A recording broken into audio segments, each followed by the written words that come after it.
Começa agora 98 Talks, conectando a 98 e a Rede Mais Record TV, da capital para as regiões Sul, Norte e Zona da Mata Mineira.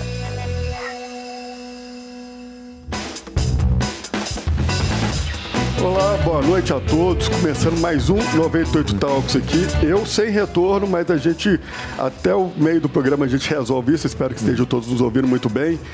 Finalizamos essa semana também com as sabatinas que promovemos com os candidatos ao governo do estado de Minas Gerais, assim como também já encerramos as sabatinas com os candidatos ao Senado. Esperamos que semana que vem a gente finalize a sabatina com os presidenciáveis. Acredito que o candidato Ciro Gomes terá aí a oportunidade de falar para a nossa audiência. Lembrando também que todos os candidatos que concorrem à vaga do governo de estado foram convidados, todos na mesma época, seguindo as regras aí do TSE, para que a gente tenha amplo direito de dar aí a oportunidade da nossa audiência ouvir todas as propostas, todos os seus as suas ideias e assim como pretendem governar o nosso estado. Hoje a gente abre o 98 Talks com o governador do estado, Romeu Zema. Muito prazer tê-lo aqui conosco e também candidato à sua reeleição. É um prazer recebê-lo aqui no 98. Boa noite, Rodrigo. Boa noite quem está aí nos acompanhando. É um prazer estar aqui novamente com vocês na 98. Muito bem. Paulo Leite, boa noite para o senhor também. Tudo bem com o senhor? Boa noite, Rodrigo. Só queria complementar para quem está nos acompanhando com essas entrevistas sabatinas aos candidatos ao governo do estado, que os 4 principais convocados ou colocados nas pesquisas foram convidados. Estiveram conosco nessa semana o candidato PSDB Marcos Pestana, está aqui conosco, como já anunciado pelo Rodrigo, o candidato Romeu Zema. O candidato Alexandre Calil declinou do convite para as nossas sabatinas e o candidato Carlos Viana, alegando compromisso de campanha já assumido anteriormente, não encontrou horário na sua agenda para conversar conosco. Por isso, só para informar a todos aqueles que nos acompanham, por que a gente está então nesse processo de finalização das sabatinas com os candidatos ao governo. E agora o Rodrigo conduz. Ainda mais, só para relembrar, não para informar também, assim como a gente teve a oportunidade de falar com o presidente Jair Bolsonaro e agora candidato, foi convidado também o candidato Lula do PT e, a princípio, ele declinou ao convite, mas a gente acredita que o Ciro, a gente terá ele na semana que vem. Começando agora a nossa sabatina, candidato, eu queria ouvir do senhor a sua percepção sobre aquele Romeu Zema que entrou há 4 anos atrás, assumindo aí um estado junto com uma pandemia, junto com Brumadinho, chuvas, e veio se, acredito, aprendendo a ser governador também, à medida que os fatos foram ocorrendo, cada um com seus desafios e cada um com a sua complexidade. O que mudou daquele Romeu Zema de 4 anos atrás para esse que está agora diante a nossa audiência? Bom, Rodrigo, acho que muita coisa mudou. Primeiro, eu posso dizer que há 4 anos atrás eu era como uma pessoa que está tendo o primeiro dia de trabalho numa grande empresa. Ela não sabe onde os departamentos ficam, ela não sabe aonde a empresa tem filiais, etc. E depois de 4 anos, Rodrigo, eu hoje posso dizer que conheço a máquina do Estado bem, porque me envolvi muito nesse trabalho à frente do governo de Minas. E quando você assume um governo que estava em seríssimas dificuldades, falido, como foi o caso aqui de Minas, você acaba tendo um envolvimento ainda maior, você acaba se dedicando mais ainda do que quando as coisas estão indo bem. E você lembra bem, eu estive aqui com você, com Paulo Leite, nesse período, até durante a campanha passada, e realmente o meu conhecimento hoje nem se compara com o daquela época. E isso faz de mim, Rodrigo, ter a opinião que eu tenho obrigatoriamente de fazer um segundo governo melhor do que o primeiro. Eu era, há 4 anos atrás, alguém sem experiência. Hoje eu tenho. Outro ponto. Nesse período, Rodrigo, nós pagamos 30 bilhões de reais. Num segundo governo, eu vou ter uma dívida muito menor para pagar. Isso significa que nós vamos ter mais recursos para hospitais, para estradas, para segurança, para educação. Um outro ponto muito importante, Rodrigo. Quando eu comecei o meu governo atual, na primeira semana eu tive lá uma manifestação de prefeitos contra o governo do estado. Hoje, os prefeitos sabem que o nosso governo trabalha de comum acordo com eles. Estamos todos juntos. Então, é outra facilidade que eu terei nesse segundo governo agora. Em vez de ter prefeitos que durante um período ficaram contra, depois que viram que nós iríamos pagar tudo que é de direito deles, tanto no presente, que era dívida minha, como também dívida do PT Pimentel, que não foi paga no passado, eles viram que nós éramos um governo sério, que não iria fugir da sua responsabilidade. E um último ponto, Rodrigo, que eu vejo, é que Minas hoje tem credibilidade. Quando eu assumi, eu ligava para um empresário, vamos investir em Minas Gerais, ele falava, não, Minas, ou dava alguma desculpa, você via claramente que ele não tinha muito interesse de investir num estado que estava assim, numa situação caótica, onde o funcionalismo não recebia, onde muitas prefeituras não conseguiam também pagar a folha de pagamento devido à falta de repasses do Estado. E um ponto que eu estava esquecendo, para concluir, é que eu vou ter dessa vez uma base de deputados, coisa que eu não tive na primeira. Da primeira vez eu fiz a minha campanha sozinha, peguei meu carro e saí andando o estado todo. Dessa vez eu tenho dezenas de candidatos caminhando comigo, que vão fazer uma base na Assembleia Legislativa, e também vamos ter um senador, o Marcelo Aro, coisa que eu não tive na eleição passada. Precisamos ter alguém lá em Brasília nos representando. Então foi um aprendizado grande, e eu tenho certeza que hoje eu sou alguém muito mais preparado do que era há 4 anos atrás para levar Minas adiante. Governador, eu vou pegar nesse ponto que o senhor parou, falando da relação com a Assembleia. Foi um problema no seu primeiro governo estabelecer essa relação. Nós temos no Brasil uma relação entre os poderes executivos e o legislativo, que ela é cruel por conta de uma necessidade que, entre aspas, se chama de coalizão. Como é que o senhor pretende, com o que o senhor aprendeu neste primeiro ano, neste primeiro mandato que teve, como é que o senhor pretende construir essa base de apoio e ter mais facilidade para levar projetos e conversar com os deputados? Bom, Paulo, primeiro eu quero salientar que nós sempre tivemos diálogo, sempre estivemos abertos a todos os parlamentares, mas a partir do segundo ano do meu governo atual, ficou muito claro, principalmente na pessoa do presidente da Assembleia, que ele queria, de certa maneira, congelar tudo que nós mandávamos para lá, ou até mesmo sabotar. E mais recentemente, o motivo ficou muito nítido, né? Ele foi ser candidato a vice-governador de Minas junto com o meu adversário. E logo depois mudaram lá, ele acabou saindo da chapa e colocaram outra pessoa. Mas eu te diria que o nosso problema até não foi a Assembleia em si, não, porque nós temos muitos deputados lá que nos deram apoio, nos acompanharam, acompanham até hoje. O maior problema foi o presidente. E vale lembrar que ele, logo que eu fui eleito há 4 anos atrás, se aproximou, mas como nós não tínhamos nenhuma experiência política, ele se elegeu presidente da Assembleia, tirando proveito dessa proximidade, e depois tomou um caminho aí que era, de certa maneira, fazer tudo o que era possível para evitar que o nosso governo desse certo, visando um interesse eleitoral com essa eleição agora. Candidato, a pauta do meio ambiente ela é hoje muito falada durante as campanhas por todos os candidatos, seja para cargos de governo, cargos federais, estaduais, presidenciais. E como que o senhor enfrentou, qual a visão do senhor, da forma como o senhor enfrentou a pauta do meio ambiente neste atual governo, e como que o senhor pretende enfrentar também num eventual próximo governo, sendo que a gente entende que o meio ambiente ele precisa andar ao lado do desenvolvimento para que também um não se conflite ao outro e que consiga, de forma harmônica, criar a famosa economia sustentável. É possível isso? O senhor acredita que o seu governo atuou frente a esta pauta positivamente? Tem mais ainda para ser feito no próximo governo?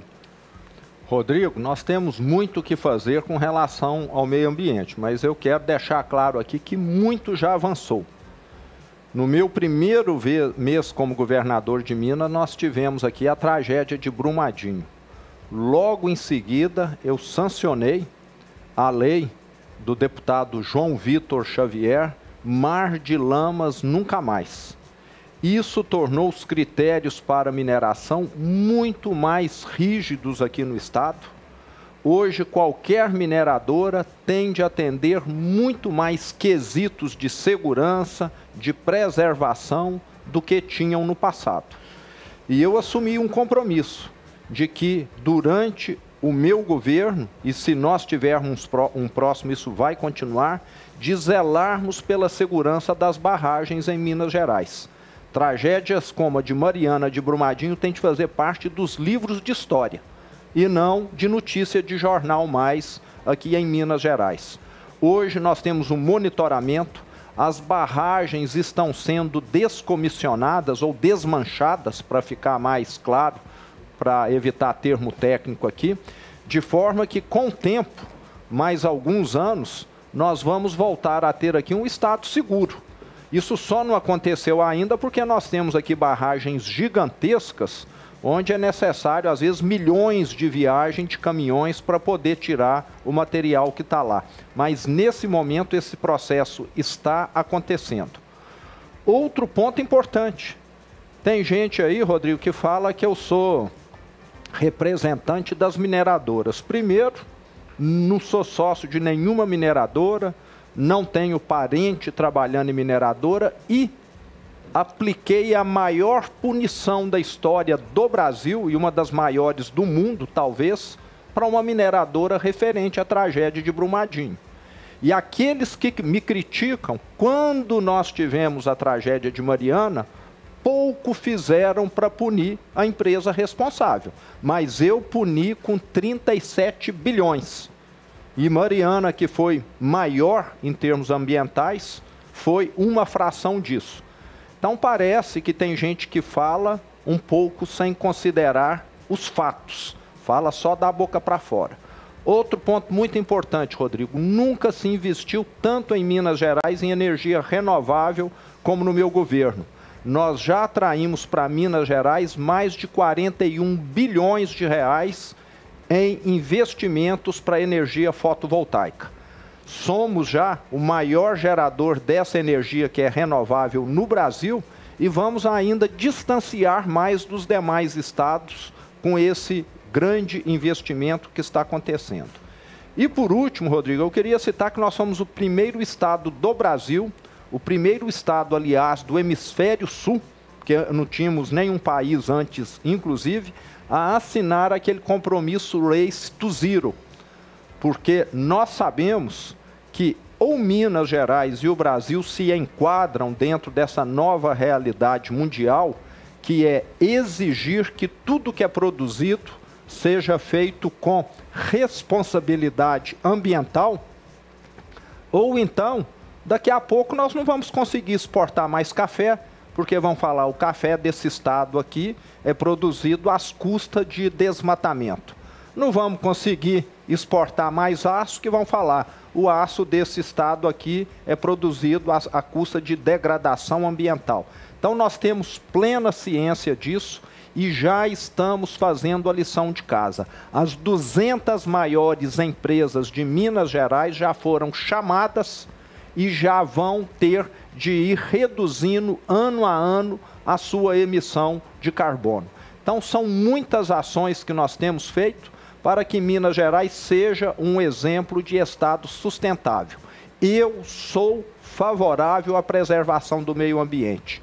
E com uma gestão certa é possível preservar o meio ambiente e ter desenvolvimento econômico, que é fundamental num país como o Brasil, onde as pessoas ainda vivem com muito sacrifício, com muita dificuldade e precisam ter um emprego digno, oportunidade de crescer profissionalmente. Candidato Romeu Zema, é difícil a gente dizer que fatos ruins nos trazem boas lições. Embora a gente saiba que tradicionalmente na vida a gente também aprende com os erros. A pandemia é um fato ruim, que nos abalou sem que nenhum de nós esperasse, sem que nenhum de nós quisesse. E uma crise que impactou diretamente nos sistemas de saúde. Essa pergunta só cabe, inclusive, fazer ao senhor que concorre a uma reeleição. O que pode ser aprendido para o sistema de saúde do Estado com a triste realidade que vivemos com a pandemia da Covid? Bom, muito boa a sua pergunta, Paulo. Eu posso dizer o seguinte, a pandemia foi um aprendizado para todo gestor público. Todas as vezes que eu tenho uma reunião que tem prefeitos presentes, Paulo, eu sempre peço uma salva de palma ou reconheço os prefeitos ali que eu falo. Esses aqui são os que mais sofreram durante a pandemia. Eu, como governador do estado, não tive ninguém batendo na minha porta, ligando no meu celular para pedir transferência, vaga, internação, etc., como aconteceram com os prefeitos. Então, o que nós tivemos realmente foi um período dificílimo durante os anos de 2020 e 2021, onde, em alguns momentos, parecia que o nosso sistema de saúde ia entrar em colapso, que não haveria mais como você atender a quantidade de pessoas que buscavam atendimento. Mas eu vejo que a grande lição que nós tivemos é que a solução para a maioria dos problemas muitas vezes não passa só por ter recursos financeiros, porque naquele momento ali, mesmo quem tinha dinheiro não conseguia comprar respirador, mesmo quem tinha dinheiro não conseguia colocar oxigênio no hospital, mesmo quem tinha dinheiro não conseguia comprar sedativo, que foram produtos que faltaram, não conseguia médico, porque não existia médico mais. Então foi um trabalho em conjunto. Eu tenho de agradecer aqui o meu secretário de saúde, o doutor Fábio, e também de agradecer todos os prefeitos que entraram nessa luta junto com as secretarias municipais de saúde. Houve muita transferência de paciente, inclusive o Corpo de Bombeiros participou ativamente disso, ou via terrestre, ou via aérea, levando mineiros de uma região para outra, porque a pandemia andava de um lugar para outro, dependendo da época. Então, acho que assim, a grande lição que nós tiramos foi, na hora da dificuldade é preciso trabalhar unido. E o Estado trabalhou unido com os municípios, o sistema de saúde emprestou o medicamento um para o outro, enviou o oxigênio um para o outro naquele momento. E hoje nós somos, Paulo, apesar dos óbitos que lamentamos muito, o estado que teve a menor taxa de mortalidade dentre os estados do Sudeste, Sul e Centro-Oeste do Brasil. E olha que ser o melhor sem dinheiro não é fácil, não. Ser o melhor com muito dinheiro até que é fácil. Então eu posso dizer que Minas Gerais conduziu de maneira muito satisfatória a pandemia. Candidato, outro tema que é muito falado nas campanhas são a relação da segurança pública. É um tema que aflige a todos nós e, historicamente, a segurança sempre vem na época eleitoral. Minas Gerais tem números em cima do trabalho que foi desenvolvido pelo seu governo, que coloca Minas Gerais até na vanguarda na questão de segurança. Mesmo assim, houve fatos com relação à própria entidade, servidores da segurança pública, momentos de tensão na relação junto ao governo.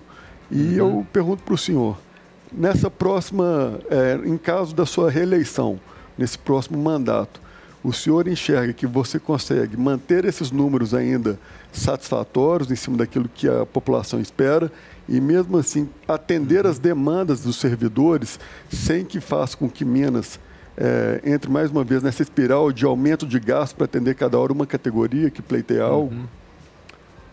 Rodrigo, o funcionalismo em Minas foi muito maltratado na gestão PT Pimentel, não tinha data para receber o salário, recebia o 13º parcelado em 10 vezes, terminava um, já estava na hora de pagar o seguinte, não tinha assistência médico-hospitalar, o IPSENG não funcionava, principalmente para os aposentados, né, que precisam, e, além disso, né, foram tratados com total desrespeito, né, o que o Pimentel PT fez, deixando o nome de 240 mil servidores ir para o SPC Serasa. Então, me parece que há aí 2 pesos e 2 medidas, porque para quem não dá nada, você aplaude. Para quem faz alguma coisa, você joga pedra. Então, fica, acho que, muito claro, né, essa forma de tratar diferente e, com toda certeza, são interesses eleitorais por parte de alguns, que eu lamento muito. Mas quero deixar claro aqui, Rodrigo, que a minha proposta para todas as classes, professores, segurança, saúde, é que nós venhamos a ter reajustes anuais. A inflação foi 5%, está aqui o reajuste para ninguém ser prejudicado. Foi dessa maneira que eu sempre fiz no mundo privado, é dessa maneira que o judiciário faz, o legislativo faz com seus servidores. Então, nada mais justo do que todo ano ter. E nós já vimos que aqui em Minas, no passado, algumas categorias ficavam 8 anos sem ter reajuste, as outras 5, e só na base da pressão, às vezes, tinha. Então, vamos fazer algo, considerando a média, e ir fazendo essa reposição anual, de forma que todos fiquem aí com essa, vamos dizer, essa questão já pensada e resolvida, de que reajuste é uma recomposição anual e não uma coisa eventual que vem depois de alguns anos. Muito bem. Governador, o senhor sabe que gato escaldado tem medo de água fria, é um ditado que a gente fala sempre. E os servidores e os fornecedores passaram a ter pontualidade, passaram a ter segurança no recebimento. Mas pela minha primeira fala do gato escaldado, eles olham para tentar entender o que vai acontecer no futuro. No seu segundo mandato, a tranquilidade de que receberão em dia, sem parcelamento, que os fornecedores do Estado poderão também prestar os serviços que prestam ao Estado sem nenhuma preocupação maior? Paulo, eu quero aqui dar essa tranquilidade. Durante o meu período como gestor no setor privado, graças a Deus, durante mais de 30 anos, eu sempre paguei a folha pontualmente, nunca atrasamos. E eu sei, Paulo, o tanto que um pagamento atrasado afeta a vida das pessoas. Eu sou gestor chão de fábrica, então eu vou aonde o mundo real acontece. Já conversei com cantineira em escola, com professora aposentada, com o pessoal da segurança, e eles me falaram, a minha vida durante a gestão PT Pimentel virou de pernas para o ar. Eu tinha cartão de crédito que vencia dia 10, de repente o dinheiro não chegava antes do dia 10 mais. Eu tinha prestação da casa própria que vencia dia 8, de repente eu atrasei a prestação da minha casa própria. Todo mundo tem compromisso, todo mundo precisa se planejar. Pagar em dia não é privilégio, não, é obrigação do meu governo pagar em dia. Então nós vamos continuar. E hoje Minas Gerais consegue, Paulo, comprar muitos produtos e serviços mais baratos, porque quem fornece para o Estado sabe que na data do vencimento vai receber. Não vai ter aquele negócio de ficar aguardando 1 ano, 2 anos, entrar na justiça para poder receber. E quem vai receber daqui a 1 ano sempre coloca uma gordurona lá. Então nós temos conseguido comprar muito mais em conta hoje do que no passado. E o melhor de tudo, isso dá credibilidade. E para uma economia desenvolver, uma coisa é fundamental: previsibilidade. Se não há previsibilidade, ninguém investe, ninguém assume compromisso. Quem é que vai assumir o compromisso de uma prestação, ou da moto, ou da casa própria, etc., se não sabe que dia que vai cair salário, que dia que o dinheiro vai estar disponível? Então é fundamental que nós venhamos a manter essa questão, e eu assumo esse compromisso. Governador, é uma eleição onde a gente vê uma necessidade, ou não uma necessidade, mas uma tendência onde os candidatos, os concorrentes, eles tentam rotular um ao outro para tentar limitá-lo na percepção do público. Então, naturalmente, o senhor tem um rótulo, né, na realidade, o senhor carrega com o seu partido a bandeira do liberalismo. E nesse intuito acaba que os seus concorrentes te colocam como alguém que não flerta com o social, com as pautas necessárias para aquelas pessoas, às vezes não, né? Geralmente são as que mais necessitam de auxílios, de questões básicas. Como que o senhor enxerga que o liberalismo consegue comunicar sim ao social e como que o senhor tem feito isso no seu governo? Rodrigo, esse meu adversário que se diz social, né, a gestão com amor, ele devia olhar um pouco, né, o que os companheiros dele fizeram na gestão PT Pimentel. Ele tem um vice que já foi secretário de Desenvolvimento Social ou Assistência Social no governo PT Pimentel. E durante o governo PT Pimentel, Rodrigo e Paulo, e quem está nos acompanhando, aconteceu uma coisa muito interessante, né? Um partido, o PT, que se diz social, ele simplesmente, unilateralmente, e pergunte para qualquer prefeito da ocasião na época, parou de fazer o repasse para as prefeituras do piso mineiro de assistência social. Esse piso mineiro de assistência social é utilizado pelas prefeituras para comprar cestas básicas para famílias carentes, para poder pagar algum auxílio funeral, despesas dessa natureza. Além disso, cortaram também o auxílio reciclagem. Aquela pessoa que vive com tanto sacrifício, fazendo coleta de material reciclável na rua, que tinha um complemento, que às vezes não ganha nem um salário mínimo, o governo PT Pimentel, a Secretaria de Assistência Social, que foi, na época, dirigida pelo André Quintão, simplesmente cortou também esse repasse. Então, fazer o falso discurso social é a coisa mais fácil do mundo. Agora, fazer uma gestão e pagar, aí, Rodrigo, tem uma diferença muito grande. E o governo PT Pimentel também destruiu empregos em Minas Gerais. Nós, até o mês passado, conseguimos criar aqui em Minas Gerais mais de 500 mil de empregos com carteira assinada. E isso é que dá oportunidade, é que dá dignidade para as pessoas. Eu tive no início do ano em Araçuaí, no Vale do Jequitinhonha, uma região menos desenvolvida do estado, e vi lá pessoalmente o impacto que isso tem. Mais uma vez fui conversar com os envolvidos lá. Fiquei conhecendo a dona Marilene, 52 anos de idade, e ela veio me falar satisfeita. Governador, pela primeira vez na vida, eu estou tendo a carteira de trabalho assinada. Aquilo que é rotina em muitas regiões de Minas, lá no Vale do Jequitinhonha é exceção. E aí ela me falou, até hoje, eu sobrevivi aqui catando material reciclável ou fazendo algum trabalho braçal, e agora, pela primeira vez na vida, eu sei que no final do mês eu vou ganhar tanto. E agora, em vez de ter de comer salsicha e linguiça, salsicha e sardinha todo mês, né, que vem enlatado, eu vou poder ir no supermercado e comprar aquilo que eu quero. Então, o que nós queremos para o mineiro é esse tipo de vida. Não é ficar dependendo do Estado. É lógico que o Estado vai fornecer cesta básica, etc., quando necessário. Mas fazer disso o modus de viver das pessoas, nós não queremos de jeito nenhum. Nós queremos a gente preparada, tá aí o Trilhas de Futuro, 130 mil vagas em escola particular para dar capacitação para os jovens, para os adultos, para que eles tenham aí uma função digna. Então é nessa política social que eu acredito. E, concluindo aqui, Rodrigo, nós reajustamos esse ano o piso mineiro de assistência social em 51%.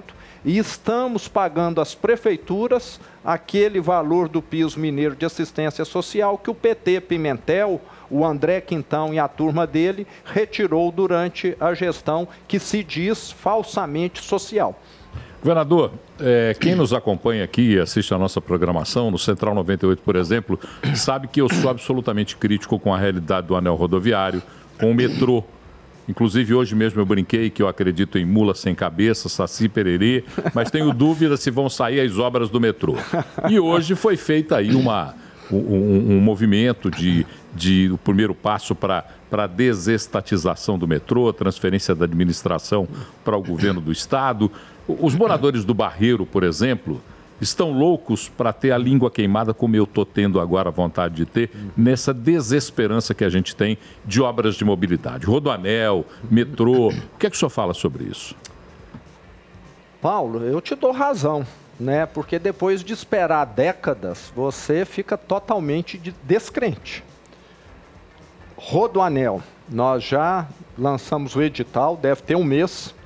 Tivemos uma empresa que venceu e temos o recurso já, que é proveniente do acordo da Vale, reservado para essa que vai ser talvez a maior obra de Minas dos últimos 40, 50 anos, e que vai mudar por completo aqui a região metropolitana. Vai tirar uma parte muito expressiva do trânsito que passa pela região central, no anel viário, que vai ser deslocado para o rodoanel. Teve tanta desavença aí, né? Eu sempre menciono, é uma obra que já estava planejada há 15 anos, já tinha um traçado estudado, reanalisado. Nós fizemos audiências públicas, demos escuta para todos, né? E me parece que 2 prefeitos, no meio aí de quase 30, né, foram contra e me parece que não teve, né, inclusive por parte da Justiça, nada que justificasse aí a mudança que eles pleiteiam, que é um rodoanel que fica muito mais caro, que acaba inviabilizando o processo e que vai muito mais em áreas de reserva ambiental do que o traçado que está sendo proposto, que passa muitas vezes em áreas já urbanizadas. Então é uma obra fundamental. São Paulo, que eu conheço há muito tempo, né? Fez um rodoanel aí, levou alguns anos para fazer, o nosso não é tão grande, mas mudou completamente. Hoje é uma cidade que enfrenta menos problemas de trânsito do que enfrentava há 15 anos atrás. E com relação ao metrô, Paulo, também foi lançado, se não me engano, ontem ou antes de ontem, o edital. O governo federal vai participar com cerca de 90% do valor. Se não me engano, são 2 bilhões e 800 milhões de reais, e o Estado cerca de 300 ou 400 milhões de reais. Isso é a participação do governo de Minas. Já falei que nós vamos nos virar para arrumarmos esse recurso que é a parte do Estado. E também vai ser uma obra que vai mudar por completo o cenário aqui de Belo Horizonte, que tem também um metrô que não cresce 1 metro ou 1 centímetro, né? Não sei se há 20, 25 anos. E é necessário, uma cidade que nesse tempo todo cresceu muito. Mas eu vejo, Paulo, que eu acho que nós estamos conseguindo desenterrar a caveira que ficou enterrada aqui em Minas Gerais muito tempo, sabe? Uma das coisas que mais me impressionou aqui em Belo Horizonte, Paulo, foi o seguinte: eu venho de uma cidade pequena, Araxá, 100 mil habitantes. Lá tem algumas mineradoras. Eu também gerenciava lá, presidia uma empresa de varejo. Em Araxá, nessas mineradoras, na minha empresa mesmo, sempre chegou lá executivo, diretor do Rio de Janeiro, de São Paulo, de Recife, né? Eu sempre convivi com esse pessoal e sempre achei muito natural vir profissionais de outras áreas. Quando eu fui eleito governador, Paulo, nomeei um presidente da CEMIG paulista. Parece que eu causei um choque numa metrópole, mas vale lembrar que foi por uma pequena parcela da classe política que achava um absurdo, acho que alguém da panelinha deles, não ser presidente da CEMIG, como sempre aconteceu. Então, assim, parece que aqui em Minas nós temos alguns hábitos que precisam ser revistos, né? Se o interior é provinciano, parece que aqui em Belo Horizonte não estava muito diferente, não, por parte de alguns, vale lembrar. Então, parece que Minas Gerais precisa ser oxigenada. Esse rodoanel era uma obra que já tinha, pelo menos, de estar em execução, mesmo que estivesse indo devagar. O metrô, a mesma coisa, e aqui ficou tudo parado, mas parado para a população. Porque para ficar distribuindo favores para os amigos dos poderosos, Paulo, isso nunca parou. Era muita gente vivendo no privilégio e aquela situação, se está bom para mim, o resto que se vire. Então, nós estamos fazendo diferente em Minas Gerais e vamos continuar com essa mudança.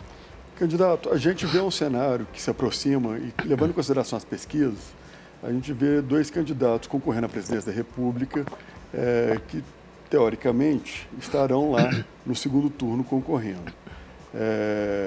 Caso a eleição em Minas Gerais se conclua no primeiro turno favorável ao senhor, como que o senhor irá se posicionar frente a essa polarização entre Lula e Bolsonaro?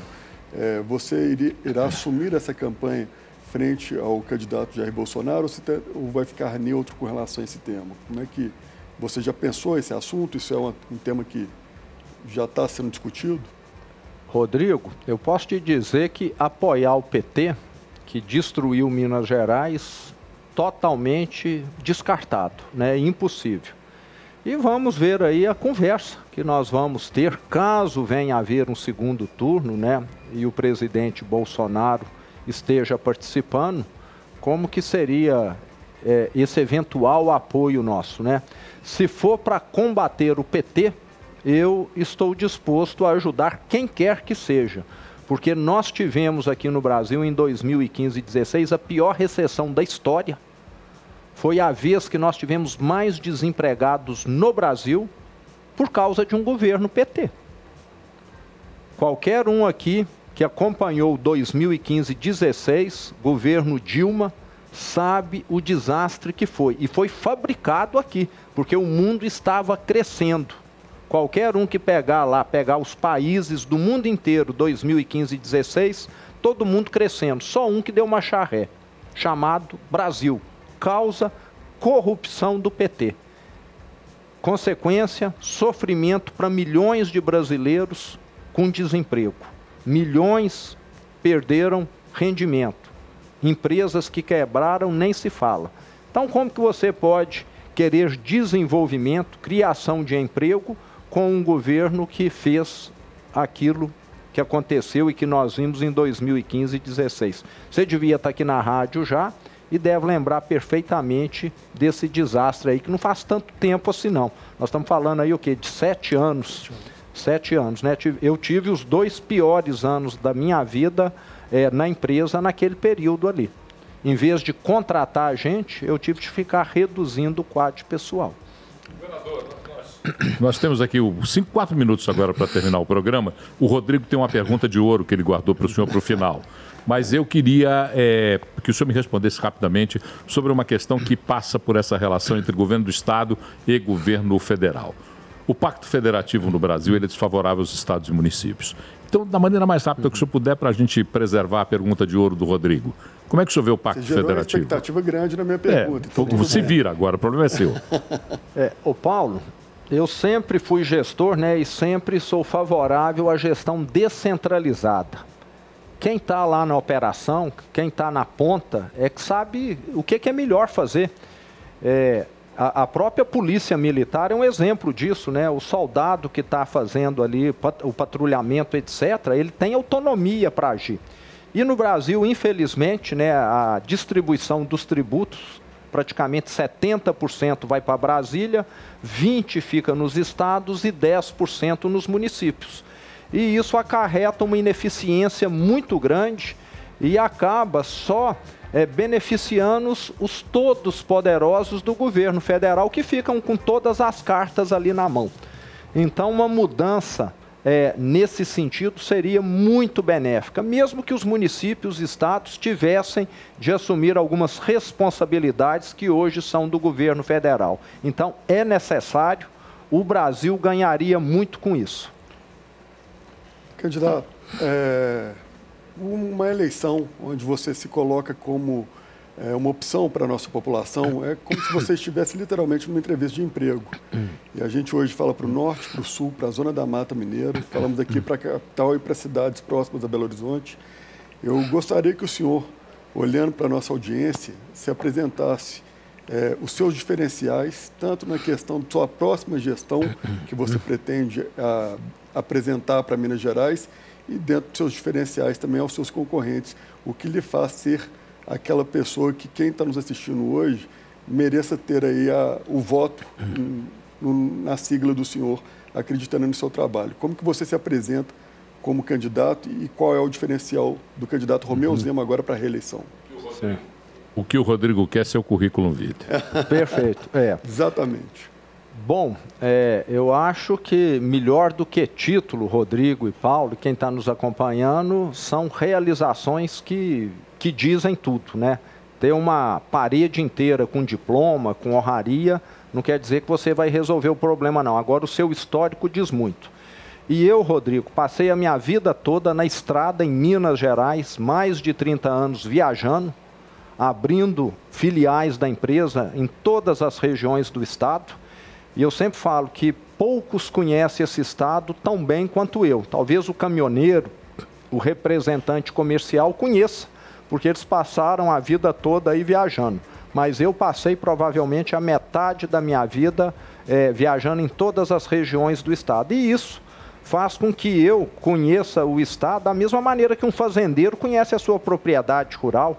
Ele sabe onde que é melhor para plantar capim, onde que é melhor para reflorestar, onde que é melhor para pôr alguma plantação. Então, quando alguém fala para mim a cidade X, Y ou Z de qualquer região do estado, automaticamente eu já me sintonizo com aquela realidade. E depois de 4 anos, eu me sinto, como disse aqui no início, muito mais preparado do que era há 4 anos atrás. E nós, nesses 4 anos, avançamos. 500 mil de empregos com carteira assinado, 30 bilhões de dívidas pagas. Então, nós já estamos em direção ao futuro. E o pior de tudo é que nós temos aí um adversário com a turma do PT Pimentel que quer fazer Minas andar para trás de novo.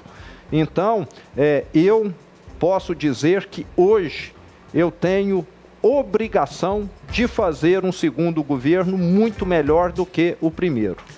Candidato e governador Romeu Zema, muito obrigado por você dar a oportunidade para a nossa audiência conhecer não só a sua trajetória, mas assim como suas propostas.